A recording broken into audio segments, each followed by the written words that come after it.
Hello and welcome to our YouTube channel Omega classes. दोस्तों आज का हमारा टॉपिक होगा क्लास 12 के ऑसिलेशन चैप्टर के एक्सरसाइज के न्यूमेरिकल्स। इससे पहले भी एक वीडियो में इस पे बना चुका हूँ और उसमें हमने क्वेश्चन नंबर 17 तक कर लिया था। आज हम करने वाले हैं क्वेश्चन नंबर 18 और उससे आगे। तो इस वीडियो को एंड तक देखना। अगर वीडियो अच्छा लगे तो वीडियो को लाइक करना, वीडियो को शेयर करना, चैनल को सब्सक्राइब जरूर कर देना। तो मैं क्वेश्चन नंबर 18 पढ़ता हूँ, आपके स्क्रीन पर है।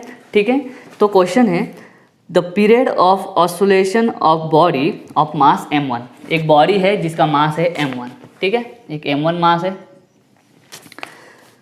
Suspended from light spring is t। कुछ तो टाइम पीरियड है, जब मास m1 था तब टाइम पीरियड t था। Okay, then body of mass m2 is tied to first body and system is made to oscillate. देखो क्या करा है, पहले एक बॉडी थी। ठीक है, मान लो कोई एक रिजिड सपोर्ट है। ठीक है, एक स्प्रिंग है, स्प्रिंग कर देता हूँ। ठीक है, ये स्प्रिंग है। स्प्रिंग को पहले है ना एक बॉडी लटकाई थी जिसका मास है m1।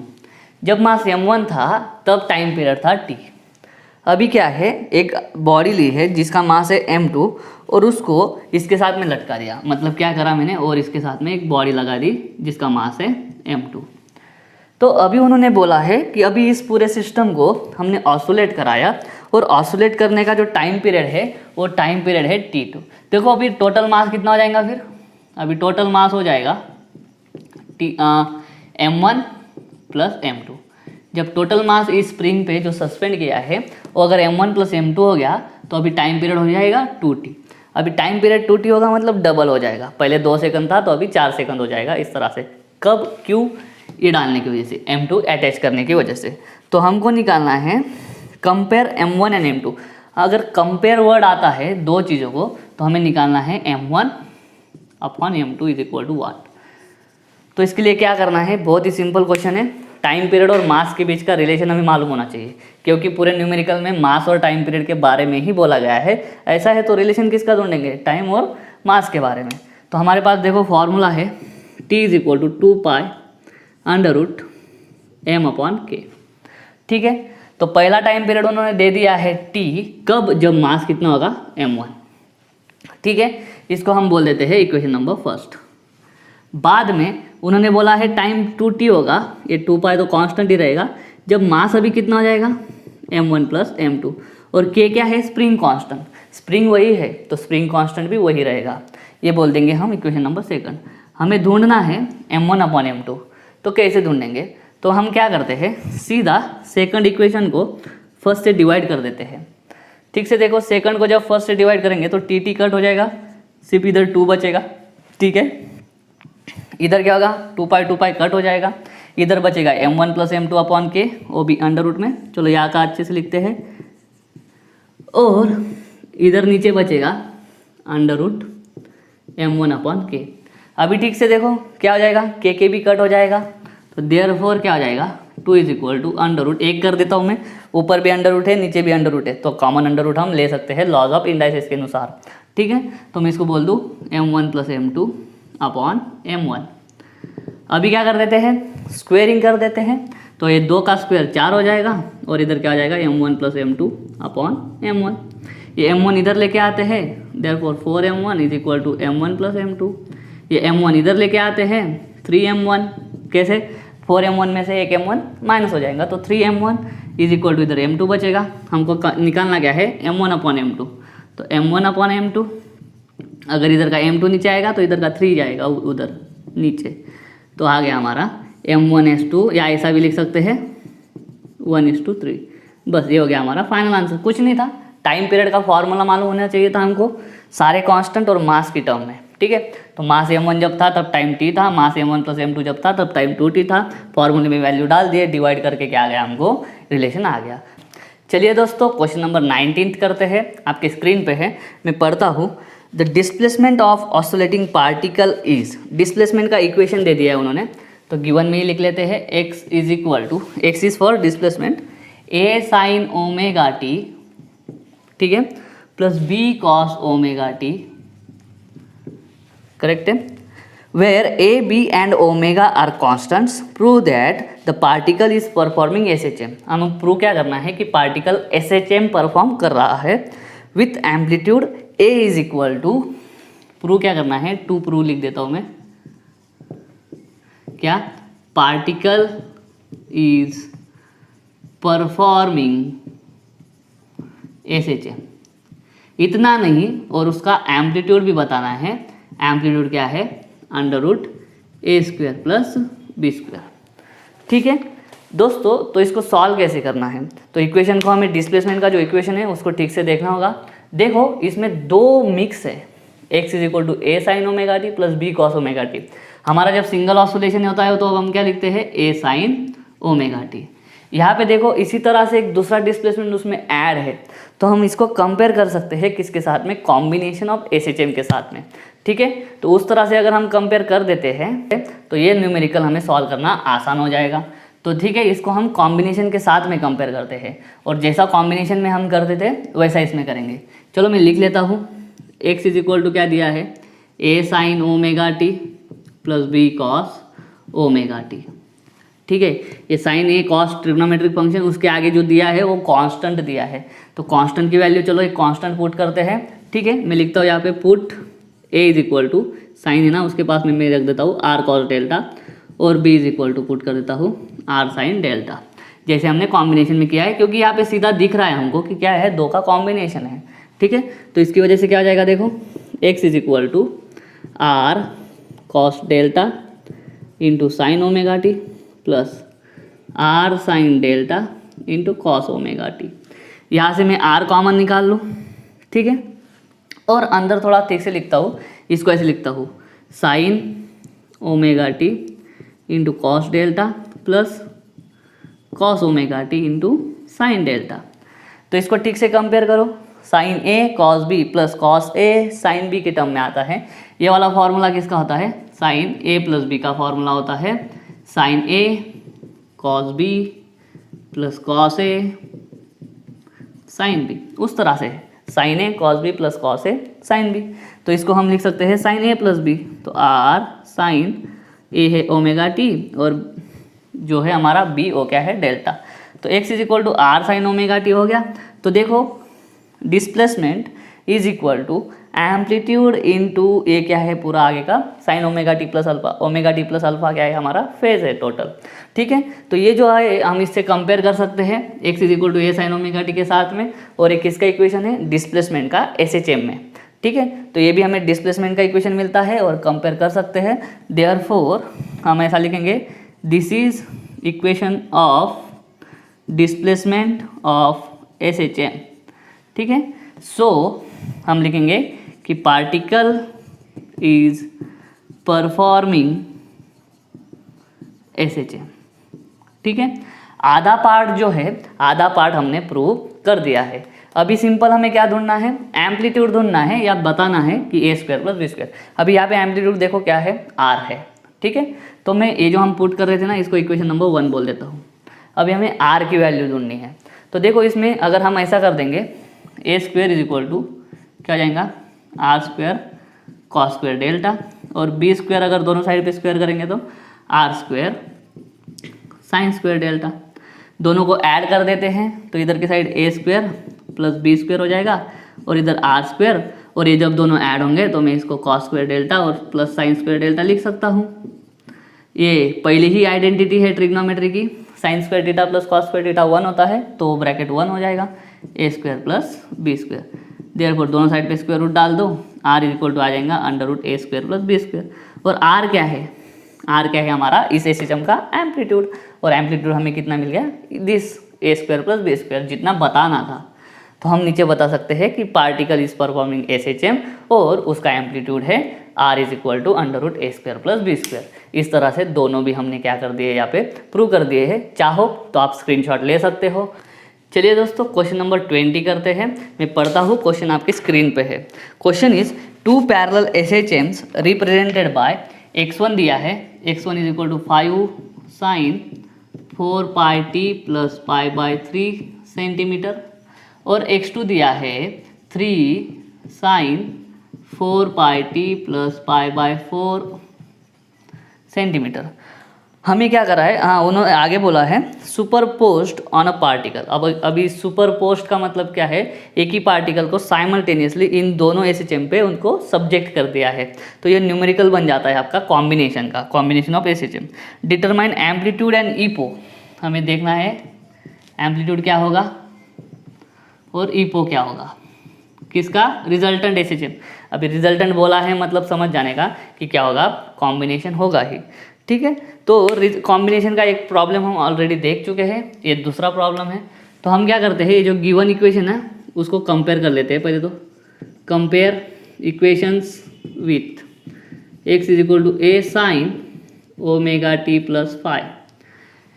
एक्स मतलब डिस्प्लेसमेंट, ए मतलब एम्पलीट्यूड, साइन होता है, ओमेगा टी मतलब एंगुलर फ्रीक्वेंसी या एंगुलर वेलोसिटी, टी मतलब रैंडम टाइम, और फाइव होता है इनिशियल फेज या जिसको बोलते हैं ईपो।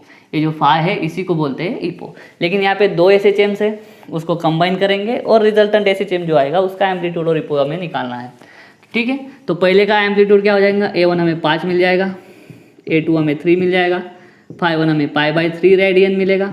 अभी π/3 रेडियन को ध्यान में रखो 60 डिग्री, ठीक है। और ϕ2 है π/4 रेडियन, π/4 रेडियन मतलब 45 डिग्री, ठीक है। हमको एम्पलीट्यूड ढूंढना है रिजल्टेंट का, तो रिजल्टेंट का एम्पलीट्यूड का फॉर्मूला लिख लेता हूँ मैं, याद होना चाहिए A1 square plus A2 square plus 2A1 A2 cos of ϕ1 minus ϕ2, ये वाला फॉर्मूला होता है। इसमें वैल्यू पुट कर देते हैं, देखो क्या हो जाएगा, ये हो जाएगा 5 का स्क्वायर प्लस ये हो जाएगा 3 का square plus 2 into 5 into 3 into cos of, ये हो जाएगा π/3 माइनस π/4।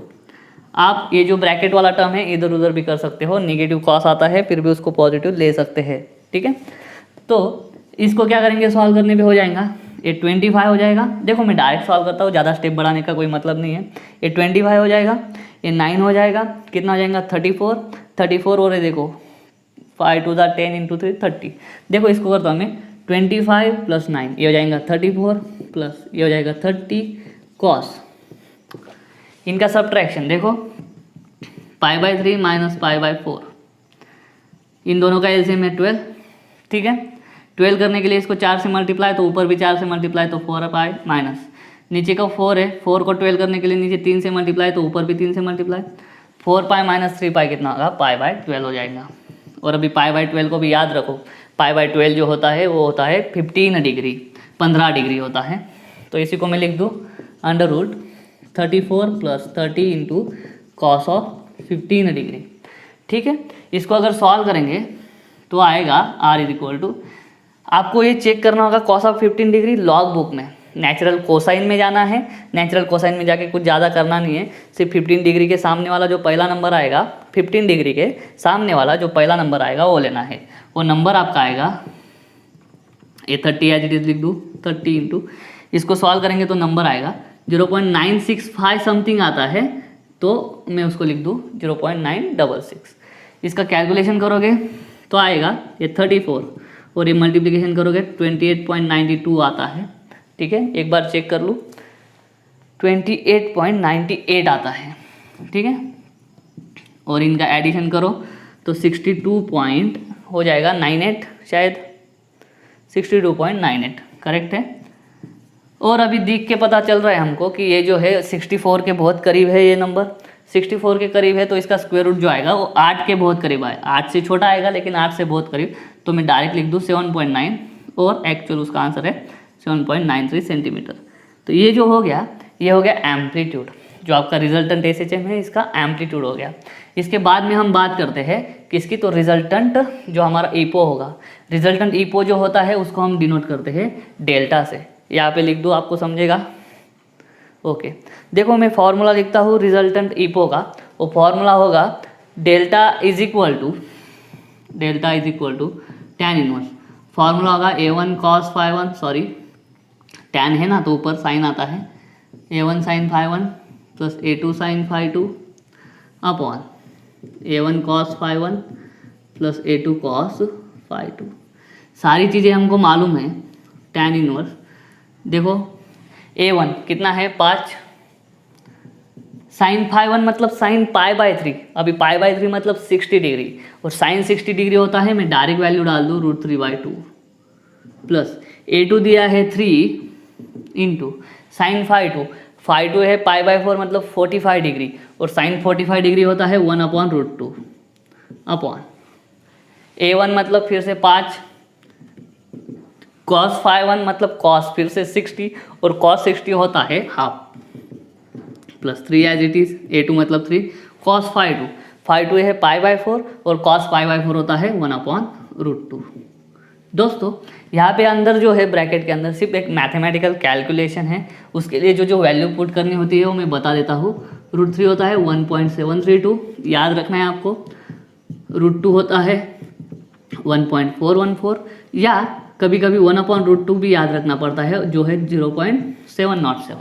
तो सारी वैल्यूज आप उसमें डाल सकते हो। मैं डेल्टा की वैल्यू डायरेक्ट कैलकुलेशन करने के बाद लिखता हूँ, ये आएगा 1.36 आता है शायद, ये आता है 1.396। ठीक है, इसको सॉल्व करने के बाद ये वैल्यूज आपको पुट करनी होंगी, मैथ तो हम कर ही सकते हैं। तो delta is equal to tan - a आ जाएगा। अभी आपको क्या करना है, लॉग बुक उठाना है, नेचुरल टेंजेंट में जाना है। नेचुरल टेंजेंट में जाने के बाद सिर्फ आपको इसके करीब का ये वाला या इसके करीब का नंबर देखना है। तो इसके करीब का जो बहुत ही करीब वाला नंबर है वो आपको दिखेगा, जो डिग्री है, डिग्री के नीचे 54 में दिखेगा, और 54 से जब ऐसे जाते जाएंगे तो मिनट्स में दिखेगा। तो मुझे वो दिखा था 54 डिग्री 24 मिनट पे, तो हमारा डेल्टा आ जाएगा 54 डिग्री 24 मिनट। यही है उसका फाइनल आंसर। उम्मीद करता हूँ समझ में आ गया होगा। तो इसी तरह से अभी हम करते हैं क्वेश्चन नंबर 21। चलो दोस्तों क्वेश्चन नंबर 21 करते हैं। बहुत बड़ा है, दिया है अ 20 सेंटीमीटर वाइड थीन सर्कुलर डिस्क। अभी 20 सेंटीमीटर वाइड, इसका मतलब एक डिस्क है, सर्कुलर शेप का होता है। ठीक है, वो 20 सेंटीमीटर वाइड है। अभी वाइड है मतलब क्या, 20 सेंटीमीटर उसका डायमीटर है। ठीक है, तो 21 में दिया है एक डिस्क जिसका डायमीटर है 20 सेंटीमीटर, तो रेडियस कितना हो जाएगा 10 सेंटीमीटर, और इसको मीटर में लिखेंगे तो 0.1 मीटर। ठीक है, यहाँ तक इतना समझ में आ गया। Is suspended to rigid support from thin metallic spring, एक स्प्रिंग के जरिए उसको सस्पेंड किया है। चलिए यहाँ पे मैं रिजिड सपोर्ट ड्रॉ करके बताता हूँ आपको। ये स्प्रिंग है और ये है आपका डिस्क, ये डिस्क मैंने ड्रॉ कर दिया है। ठीक है, ये है उसका सेंटर। ठीक है, by holding the rim of disc. अभी रिम ऑफ डिस्क मतलब ये जो डिस्क का आउटर पार्ट है, ऐसा उसको डिस्क को हम पकड़ेंगे, जो सरकमफेरेंस है ना डिस्क का, उसको पकड़ेंगे, उसको बोलते हैं रिम को पकड़ना। By holding the rim of disc string is twisted through 60 degree. ठीक है, जो ट्विस्ट है, ट्विस्ट को हम मेजर करते हैं थीटा में, वो दे के रखा है आपको 60 डिग्री में, लेकिन इसको आपको कन्वर्ट करना है रेडियन में, और 60 डिग्री एक स्टैंडर्ड एंगल है, उसका रेडियन आपको मालूम होना चाहिए, वो होता है π/3 रेडियन। ठीक है, उसके बाद में है एंड रिलीज्ड, उसको ऐसा ट्विस्ट करके छोड़ दिया। अभी मालूम हो जाना चाहिए इतना डिस्क समझ के ही कि जो न्यूमेरिकल है वो एंगुलर एसएचएम पे बेस्ड है। ठीक है, क्योंकि डिस्क का पार्ट शुरू होता है एंगुलर एसएचएम से। तो रिलीज कर दिया उसको। It now performs angular oscillations of period 1 second. ठीक है, जो टाइम पीरियड है वो है 1 सेकंड। ओके, उसके बाद में दिया है कैलकुलेट मैक्सिमम रेस्टोरिंग टॉर्क। हमें कैलकुलेट करना है टॉर्क। ठीक है, टॉर्क क्या होगा, और उसके बाद में है अंडर अनडैम्प्ड कंडीशंस वगैरह, और गिवन है वापस π³ = 31। तो देखिए ये तो लगने ही वाला है, एग्जाम्पल सॉल्व करते करते हमारे पास π³ आने ही वाला है। तो इसको सॉल्व कैसे करें। ठीक है, इससे पहले हमने रोटेशनल डायनेमिक्स के चैप्टर के मैंने सारे वीडियो बना के रखे हैं, चाहो तो मैं उसका जो प्लेलिस्ट है उसका लिंक डिस्क्रिप्शन में दे दूंगा।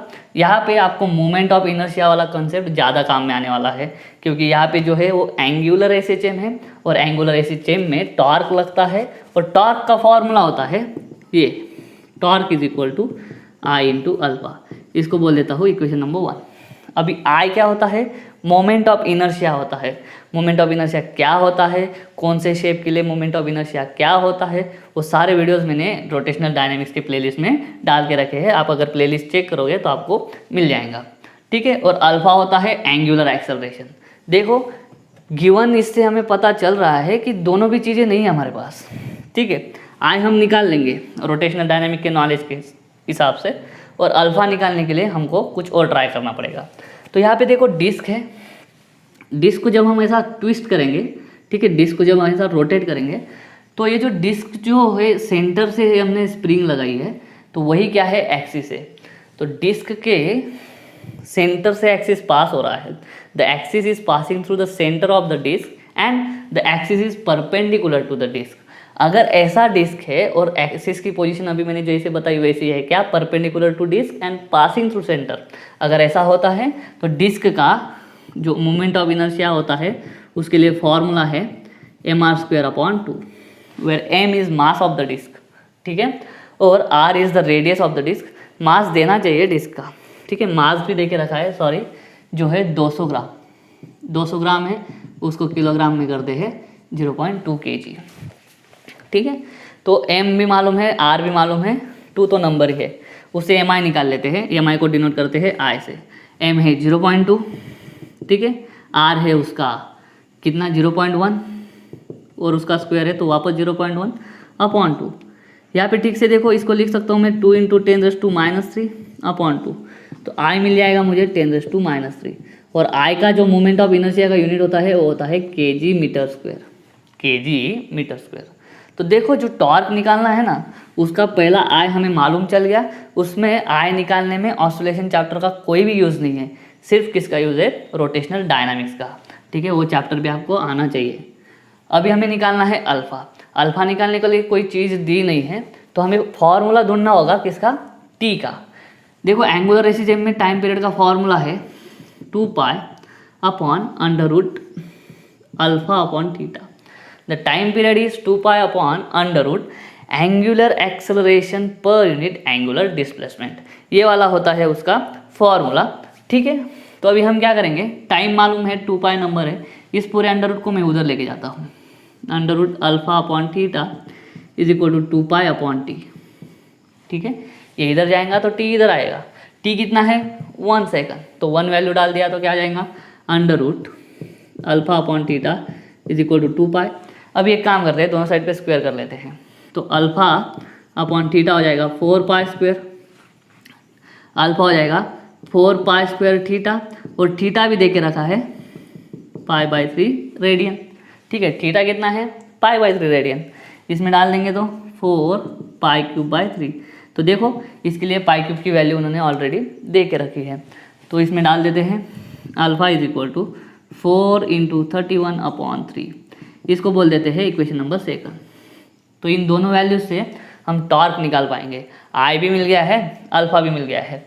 तो चलिए टॉर्क = क्या हो जाएगा, आई है 10⁻³ इंटू, ये है हमारे पास अल्फ़ा, अल्फ़ा क्या है 4 × 31/3। अभी क्या करते हैं, 4 को 3 से डिवाइड कर देते हैं, ये 10⁻³ एज इट इज रहेगा, ठीक है। 4/3 कितना होगा, देखो 3 × 1 = 3 तो 1 बचेगा, ठीक है, 4 में से 3 गए, 1 बचेगा, यहाँ पे 1 लिख दूँ, 1 को जाता नहीं तो पॉइंट डाल दिया, क्या कर दिया 10 कर दिया, 3 × 3 = 9, 3 × 3 = 9 चलता रहेगा। तो फाइनली क्या करेंगे, फाइनली हम इसका मल्टीप्लिकेशन कर देंगे, इसका मल्टीप्लिकेशन करेंगे तो आंसर आएगा 41 देख के बताता हूँ 41.323 × 10⁻³ अब इस 10⁻³ को एडजस्ट करना है तो क्या करना पड़ेगा 0.041, ये पॉइंट जो है 3 घर इधर लाना पड़ेगा, 1 2 3 घर इधर आया 0.4132 और टॉर्क का जो यूनिट होता है न्यूटन मीटर। तो बस ये हो जाएगा मैक्सिमम रिस्टोरिंग टॉर्क।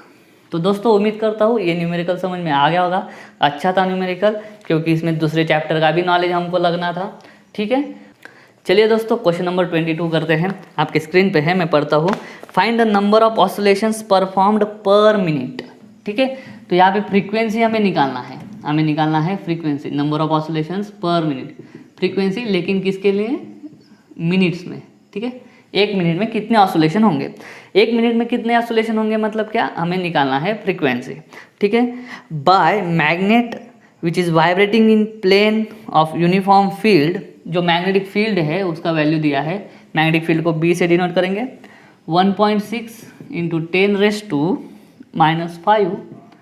वेबर पर मीटर स्क्वायर, ठीक है। आगे है the magnet has moment of inertia, चलो इसमें डायरेक्ट दे दिया है moment of inertia, I = 3 × 10⁻⁶ kg metre square, unit भी ठीक ही है। एंड मैग्नेटिक मोमेंट, अभी मैग्नेटिक डायपोल मोमेंट को एक्चुअली कैपिटल M से डिनोट किया जाता है, लेकिन ये जो काइनेमेटिक्स के चैप्टर है इसमें M जो है वो रिजर्व है मास के लिए, तो यहाँ पे मैग्नेटिक डायपोल मोमेंट को बताते हैं म्यू से। तो म्यू दे दिया है हमको 3 एम्पियर मीटर स्क्वायर। चलो इसका भी यूनिट ठीक ही है, कुछ कन्वर्शन का ज़रूरत है नहीं, हमें निकालना है फ्रीक्वेंसी। फ्रीक्वेंसी के लिए फॉर्मूला नहीं है लेकिन बना सकते हैं, ज़रूरत भी नहीं है, लेकिन हमारे पास टाइम पीरियड का फॉर्मूला है।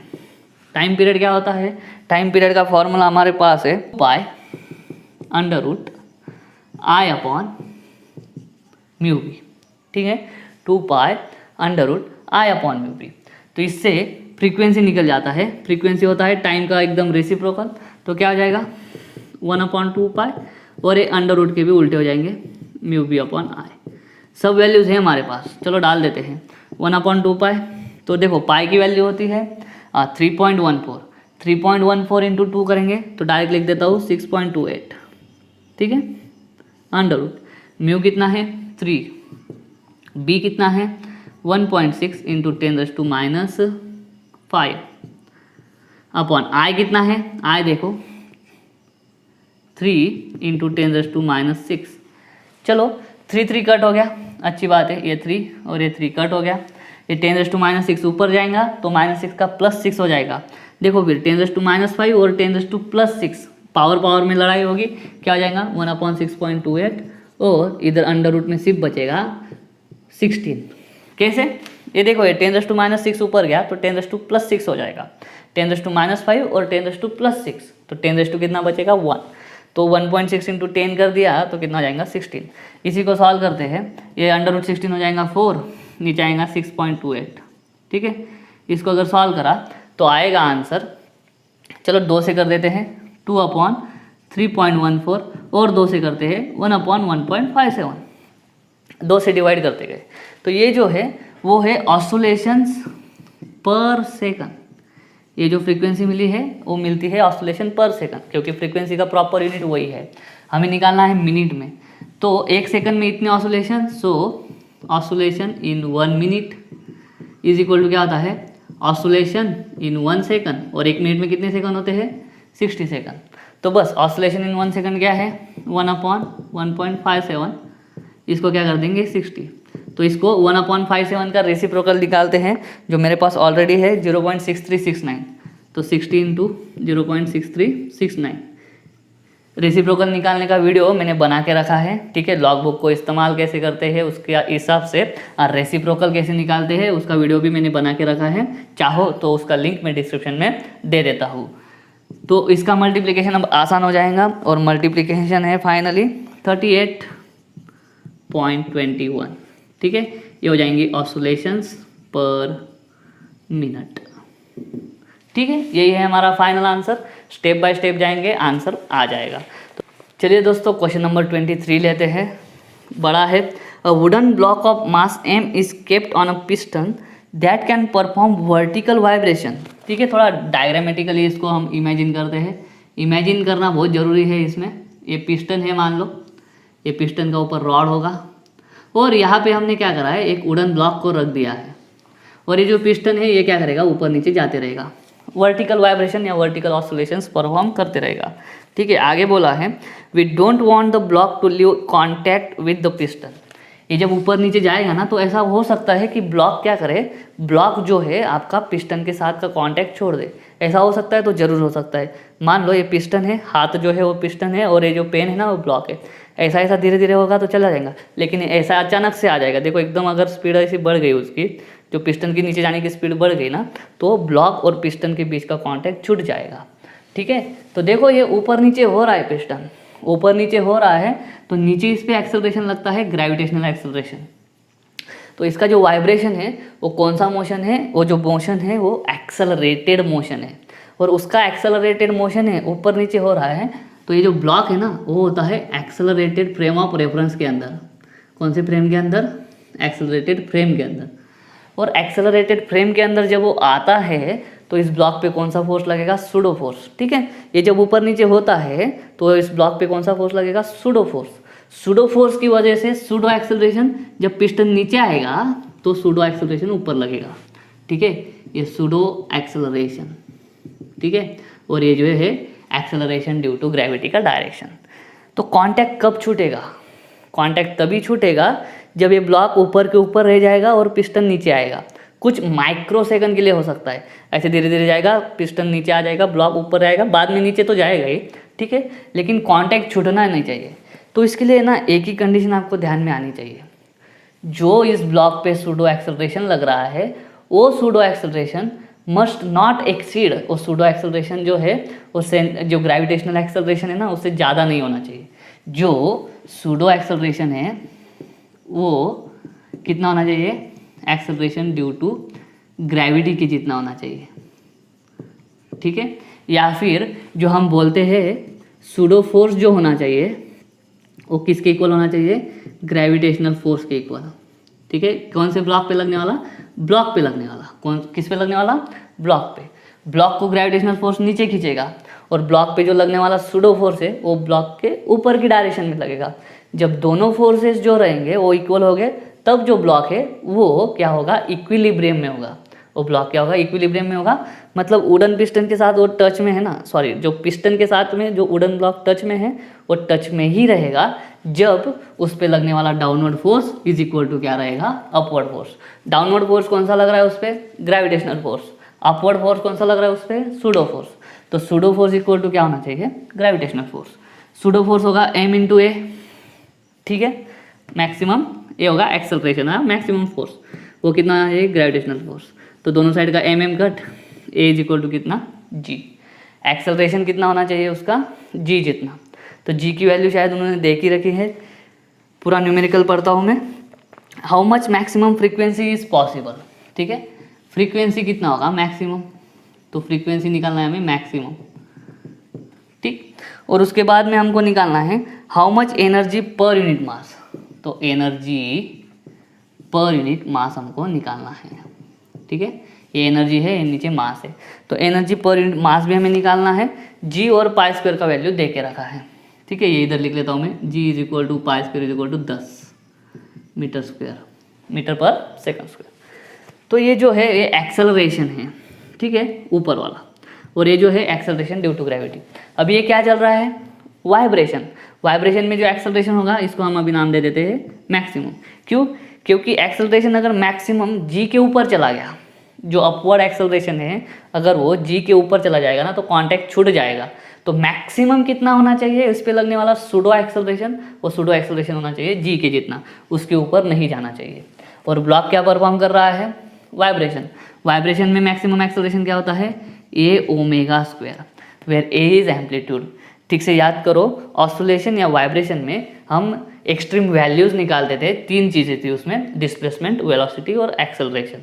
तो तीनों चीज़ों में सबसे पहली एक्सट्रीम वैल्यू हमने एक्सेलरेशन की निकाली थी। एक्सेलरेशन की मैक्सिमम वैल्यू होती है ए ओमेगा स्क्वायर, तो वो डाल देते हैं। ए मतलब एम्पलीट्यूड, ठीक है। जो एम्पलीट्यूड है वो ऐसा रहेगा। ओमेगा की वैल्यू डाल देते हैं 2 पाई एन ब्रैकेट स्क्वायर, और जी दे के रखा है 10, ठीक है। और एम्पलीट्यूड के बारे में भी कुछ बोला होगा शायद, if amplitude of vibration is restricted to 25 centimetre. Amplitude दे के रखा है 25 centimetre is equal to 0.25 metre. तो लगने वाली वैल्यू है डाल देते हैं, ठीक है, क्योंकि यहाँ पे है एम्पलीट्यूड। इसको सॉल्व करता हूँ मैं। इधर एम्पलीट्यूड है 0.25 इंटू 2 का स्क्वायर हो जाएगा 4, ये pi square into N square is equal to ये आ जाएगा 10। अभी ठीक से ध्यान देना है आपको। 0.25 को मैं लिखूँ 25/100 इंटू 4 इंटू पाई स्क्वायर है 10 into N square is equal to 10। 10 तो कट हो जाएगा पहले ही। और ये देखो 25/100 ये हो जाएगा 1/4 into 4 into N square is equal to 1। तो ये भी कैंसिल हो जाएगा, N square is equal to 1, तो एन इज इक्वल टू 1। तो ये आंसर हो गया हमारा। फ्रीक्वेंसी मैक्सिमम कितना आ जाएगा? 1 हर्ट्ज। आधा आंसर आ गया। मैक्सिमम फ्रीक्वेंसी कितना चाहिए? 1 हर्ट्ज। उसके बाद में उन्होंने पूछा है एनर्जी पर मास।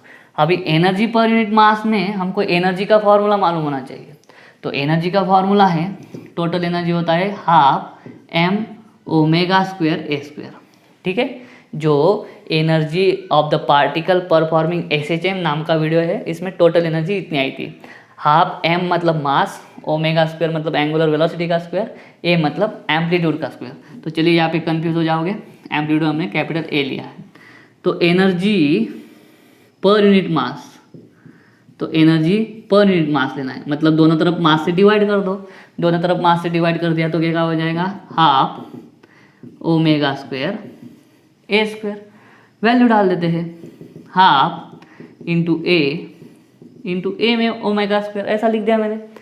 देखो ए स्क्वायर ओमेगा स्क्वायर को मैं ए स्क्वायर को ऐसा लिख दूँ, ए इंटू ए, ओमेगा स्क्वायर को एज इट इज रहने देता हूँ। ऐसा क्यों, क्योंकि हमारे पास है ऑलरेडी वैल्यू, ए है 0.25 इंटू ए ओमेगा स्क्वायर। अब भी अभी देखा ए ओमेगा स्क्वायर कितना है, A omega square is equal to g है, और जी दे के रखा है 10 इंटू 10। ठीक है, तो इससे क्या होगा, देखो ए आ जाएगा 1/2 इंटू 2.5, सॉरी ये आ जाएगा 1/2 इंटू 2.5, तो आ जाएगा 1.25। 25/2 करो 12.5 आता है, मतलब 12.5 आता है, लेकिन पॉइंट है तो 1.25 हो जाएगा। तो एनर्जी पर यूनिट मास क्या हो जाएगा, वो हो जाएगा 1.25। और यूनिट क्या लिखोगे, एनर्जी का यूनिट है जूल और मास का होता है केजी, तो जूल पर केजी क्या हो जाएगा इसका आंसर। तो दोस्तों इस तरह से हमने दोनों आंसर ले लिए हैं। फ्रीक्वेंसी 1 हर्ट्ज होगा और एनर्जी पर यूनिट मास जो होगा वो होगा 1.25 जूल पर केजी। इसी के साथ साथ हमने ऑसिलेशन चैप्टर के एक्सरसाइज के सारे न्यूमेरिकल सॉल्व कर दिए हैं। उम्मीद करता हूँ वीडियो अच्छा लगा होगा। अगर ऐसा है तो वीडियो को लाइक करो, वीडियो को शेयर करो, चैनल को सब्सक्राइब कर देना। मिलता हूँ अगले वीडियो में, तब तक के लिए जय हिंद।